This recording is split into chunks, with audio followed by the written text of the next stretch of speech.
சரியான அடி அடிக்கலாம்.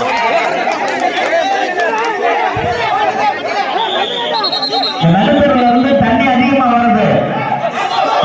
சாயந்தரம் கலை நிகழ்ச்சி நடக்க தண்ணியை கொஞ்சமா செலவழிங்க.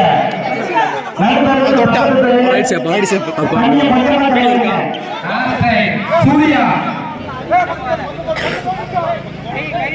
2 மேட்ச் முடியும்.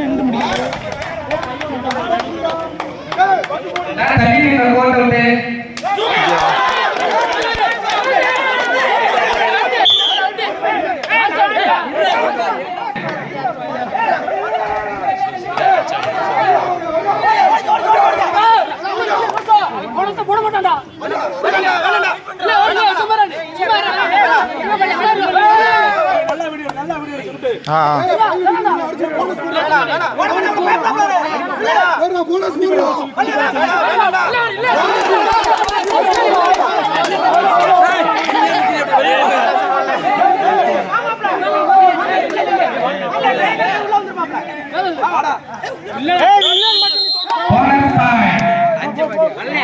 போனஸ்